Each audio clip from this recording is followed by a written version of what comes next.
Hello and welcome to another eCom Ops podcast. Today I have Joe Apfelbaum on the call, and he's the CEO and founder of Ajax Union, which is a B2B digital marketing agency based in Brooklyn, New York.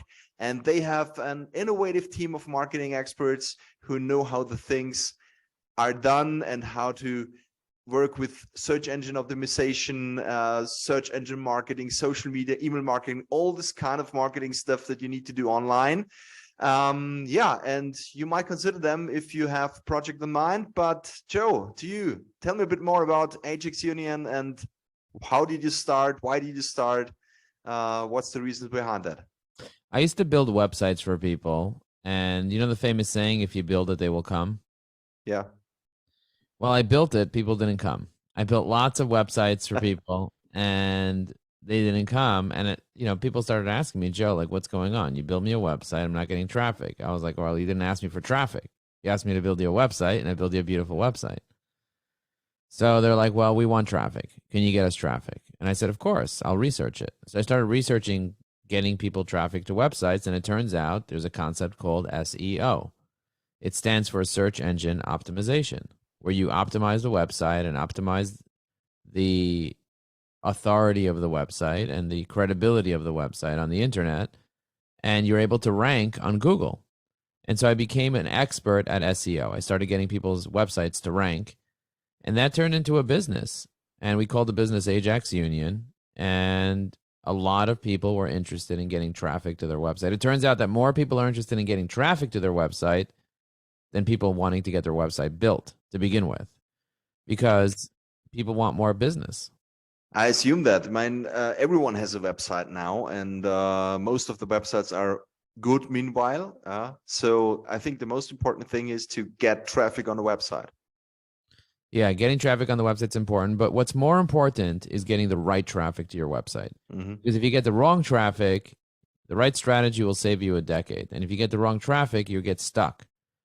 I don't want to be stuck getting the wrong people coming to my website. Instead, I want the right people and therefore get the right type of clients and therefore actually grow profitable revenue. Yeah, fully agree to that. I mean, we have most of our users or our visitors of the podcast or listeners to the podcast are e-commerce owners or SaaS providers. In your opinion, what should every e-commerce business needs to know about marketing campaigns? What is important? Well, the most important thing is to have a written strategy.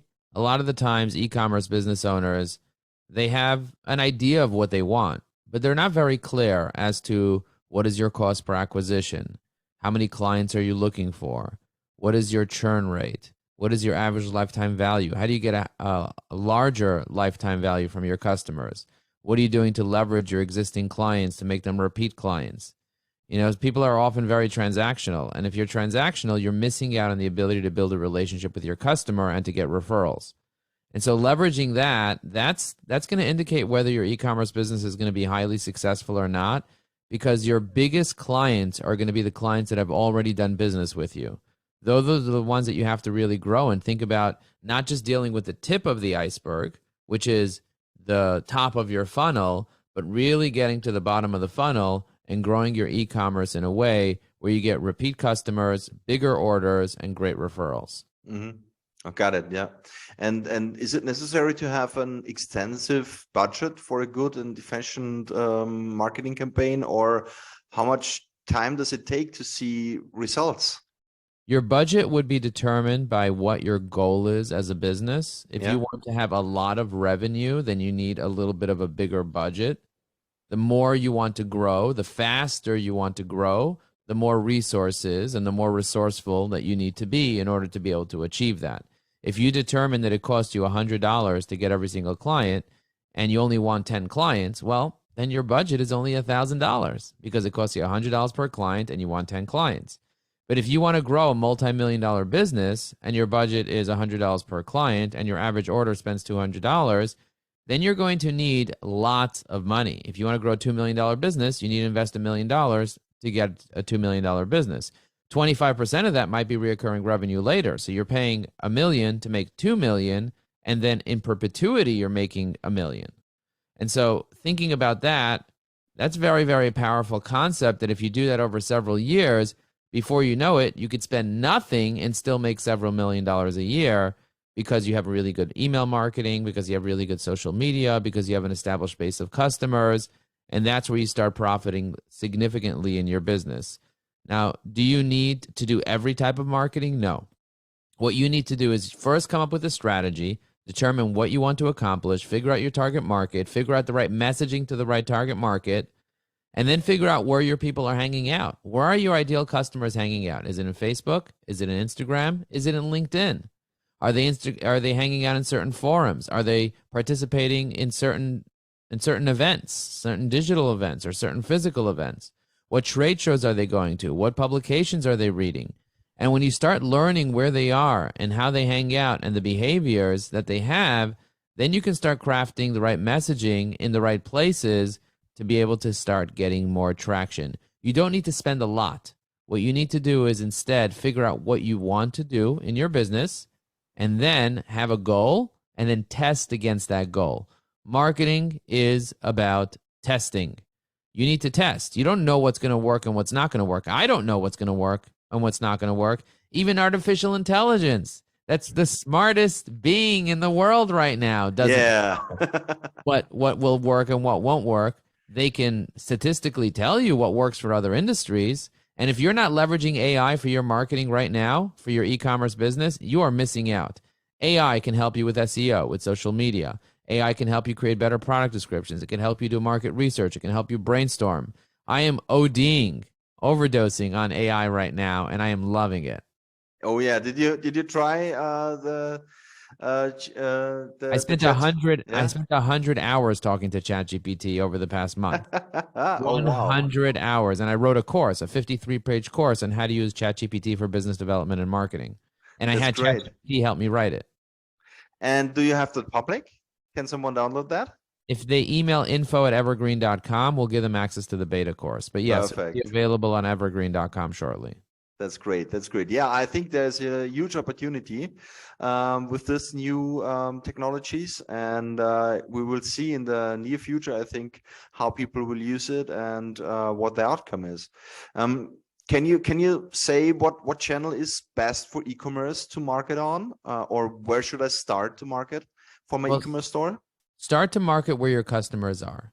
So if your customers are using Google, then Google AdWords is a great place for you to start, or Google Shopping. If you have a more expensive product, if your e-commerce is more B2B, then you want to consider using LinkedIn. LinkedIn's a great place for you to do B2B business. If you're targeting moms and you don't have something based, if your products or services are not based on user intent right now, like it's not based on someone searching for a tire, for a flat tire, because it's not a problem that they are searching to solve right now, but you want to sell them something, then you need to use social media marketing. You need to advertise on Facebook and target your people based on who they are instead of what they're thinking, instead of what they're doing right now. There's two different types of advertising that you can do. You can do advertising based on intent. Somebody searches, hey, I got a flat tire, I need to buy a tire. Somebody goes to your e-commerce shop, they buy tires. Or you can do marketing based on personalities, based on persona, based on who the person is. You know that moms have this particular issue. You sell a product that solves the problem for the mom. You target moms on Facebook or on Instagram or on TikTok, and all of a sudden the moms start buying your products and service because you know they have the problem. And if you have good messaging and you build out a funnel and you nurture them and you hit them up over and over and over and you build trust, you're much more likely to be successful. So yeah, so that's what I would say. It's like that's the channel that I would focus on more, where your customers are and the problem that they're currently facing. And I think that especially on social media, the first ad you run will never be or seldom help you to really make a sale right away. You need just more touch points with that customer to really get them in some kind of a funnel, right? And get their email if you can. So what I tell e-commerce companies is create education-based marketing, create a lead magnet, an ebook, something for your customers to download. Maybe they don't want to buy something right now. Maybe get them to download something, then grab their email, and then you nurture them with email. Now with email, you can nurture them by sending them emails. In my book, High Energy Marketing, I talk about creating email sequences, but you could also target them and retarget them on social media once you have their email. Because if you have somebody's email, you can create Facebook campaigns tailored to that particular person. without spending a lot of money, you can target specific people based on their email address. So those are channels that I would say are highly, highly productive, and they give you a really good return on investment for e-commerce companies. That's cool. Thank you. We talked about LinkedIn quickly. So you said for B2B, LinkedIn is a good channel. How to leverage LinkedIn? I mean, LinkedIn is, what I know from the past, very expensive for ads. Do you use ads on LinkedIn? Are they really clicked? Or is it better to use any other strategy on LinkedIn? Well, I definitely recommend using ads on LinkedIn, but you have to have a budget of at least $5,000 a month to properly use it, according to the experts. LinkedIn is a great platform because the people that are on LinkedIn are real. You have their first name, their last name, their company name, where they work, how long they worked there, where they went to school, your mutual connections. So you can really tap into people and get to know them. So if your average order is over $1,000, then it's worth, and you're in e-commerce, it's worth it for you to leverage LinkedIn to be able to get clients from LinkedIn, because it's relationship-based selling as opposed to just transactional-based selling. If you're selling a $27 product, go to Facebook, go to Instagram. But if you're selling a product that's $1,000, $5,000, $10,000, $100,000, LinkedIn's a great place because you know who you're talking to. Your target market is on LinkedIn. There's 875 million people on LinkedIn. 40% are logging in every day.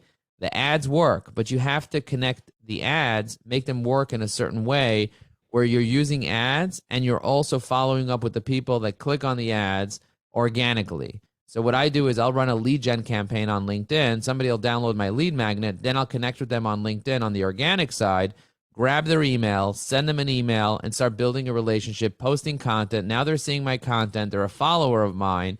And I'm using the ads to get them in the door, but then I'm using the organic part to get them to buy. And so understanding how to create a strategy, we have a course. Our website is evergreen.com, EVYRGREEN.com. We spell it a little differently, so evergreen with a Y in it, so people remember, and because evergreen.com wasn't available. But the key is to get resources to learn how to use these platforms so that you can actually grow your business. If your business is the type of company that has a large, an expensive product or a high customer value, then LinkedIn's a great place for you to spend. Whether you're B2B or B2C, the high value customers, and there's more millionaires on LinkedIn than on any other platform. So the high value customers are on LinkedIn.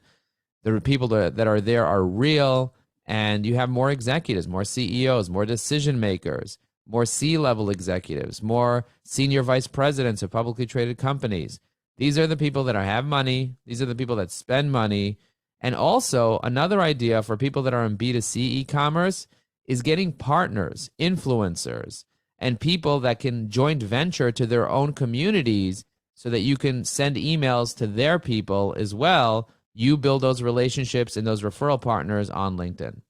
Yeah, that's very interesting. And that it works is visible on your profile. You have over 40,000 followers. This is really amazing. How did you get that? Like you said, with the lead magnet, contacting them and reaching out, or 40,000 is not a small number. Well, if you check out, 40,000 is not a small number. If you check out my profile, if you go to joelinkedin.com, that's how you get to my profile. I created a URL that forwards to my LinkedIn profile, joelinkedin.com. And if you go to joelinkedin.com, what you'll notice is that I do have 40,000 followers, and I also have 27,000 connections, and I also have thousands of people following my LinkedIn newsletter, and I post every single day on LinkedIn. Every time I post on LinkedIn, the algorithm sends it out to people and more people see it. And some of those people become followers of mine. I'm not looking to go viral. I don't need millions of followers. As a matter of fact, if I get 1,000 people to see my post every single day, I make millions of dollars in my business because I'm getting the right people to see my posts. So sure, yes, it's nice to have vanity metrics. It's nice to have 40,000 followers.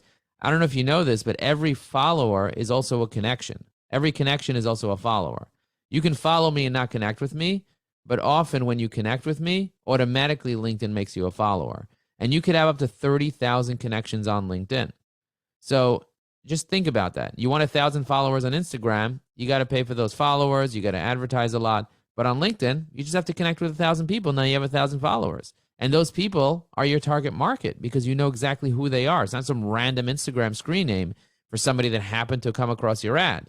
These are people that you see where they work, you see how long they work there, and you can determine how much money they're making based on their title. Yeah. That's powerful. That's really powerful. I love LinkedIn myself, and it's very important to be there. I mean, the sourcing for the podcast actually happens on LinkedIn. Yeah. So this is the channel where, yeah, business meet. And this is, I think, a very, very interesting fact that it's completely underestimated in e-commerce, that LinkedIn is a very good channel, especially if you're doing B2B in e-commerce. From your experience, did the trends change over the past 2 years? And what will we see this year? I think the trends changed a lot over the past 2 years, specifically because of the pandemic. People are more used to going online. People are more used to online video. They're more used to Zoom. Those are things that people are here to stay. And teams are working remotely now. It used to be that people would only come into the office. Now everybody's working remotely. And so in the industries that allow people to work remotely, people are not going back into the office. I am hiring people from all over the world. My clients are global now. I used to only have clients in New York. Now I have clients in every country. Around every major metropolitan area, we have clients, everything from Switzerland to Germany to Asia Pacific to Israel to South America. We have clients everywhere now and employees everywhere. I think that the future holds. It's all about AI. It's all going to be about artificial intelligence. The things that we're doing right now, if you're writing product descriptions for your e-commerce products, you're wasting your time. You can have AI write your product descriptions in seconds, and it could be much, much better than anything you could possibly write. You can do your research quickly. You can find out what your competitors are doing. You could create strategies, summaries, SEO, social media captions for all your stuff. You can create press releases. The stuff that you can do in any language, not just in English, in any language, you can have AI create anything you want in any language in a matter of seconds. I mean, people are developing tools left and right that allow you to do this automatically. But this is something that you're going to have to consider and think about using more. That's where the future is going. Artificial intelligence is where it's at. Yeah, absolutely. Fully agree. What's the most common mistake that e-commerce businesses make? The most common mistake they make from a marketing perspective absolutely, marketing perspective. They just start doing things without strategy. They end up spending money without targeting the right customer, without having the right messaging. If you don't set up your strategy correctly, we have on our website, if you go to ajaxunion.com, we have a funnel webinar. We walk you through how we create a marketing funnel. What are the steps to create a marketing funnel? If you don't have a marketing funnel, that's a huge mistake because you're going to pay every time you want a customer to come instead of acquiring that customer even if they didn't buy. So you want top of the funnel, middle of the funnel, bottom of the funnel, and that's part of your strategy. And if you don't have a strategy, then you are missing out. Yeah. What role does automation play in for businesses and marketing? The role of automation is allowing you to research, allowing you to brainstorm, allowing you to create strategies. So, for example, let's say I wanted to research to figure out what are the best target markets to use in my business. If I wanted to compare, let's say I was creating a dating app and I wanted to compare the top 20 dating apps, the pros and cons of each one. I mean, it would take me hours, many hours to do that manually. I just ask AI to do it, and in seconds, it's done. In seconds, it compares all the top. It knows all their competitive advantages. It knows who their target markets are, and it knows where my niche is in my marketplace based on what I tell it. But garbage in, garbage out. If you feed it garbage, it's going to give you garbage. So what you want to do is you want to be very strategic when you're working with the artificial intelligence. So yeah, you can brainstorm, come up with ideas, very creative ideas. You could research, you could create strategies, you can summarize, you can create product descriptions, you can create all types of marketing, you can create marketing plans, business plans. You can even create code in any language. It's like, this is insane what you can do with it. Mm-hmm.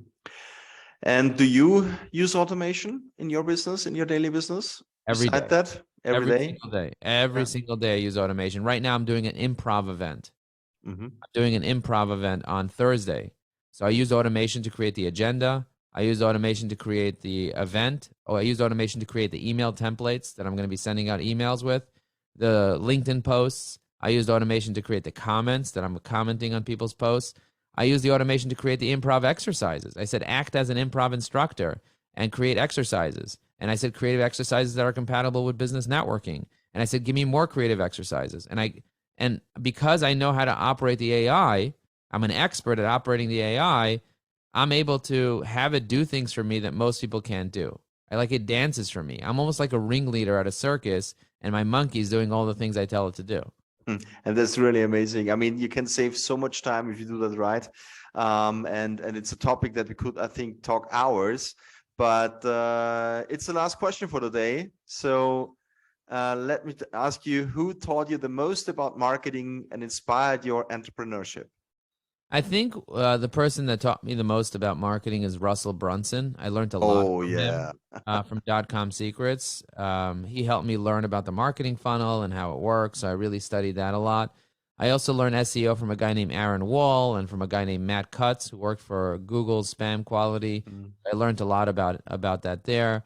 And, I read a lot of books. So there's all different types of books that I've read. I probably read over 300 books, many of them on marketing and sales. And so I learned from experience, I learned from doing, but I also learned from books, courses, and from experts. Awesome. Thank you so much, Joe, for your time. It was really a pleasure talking to you about marketing. And yeah, I think what we learned today, guys, make a strategy. I think it's the most important thing before you start any marketing campaign.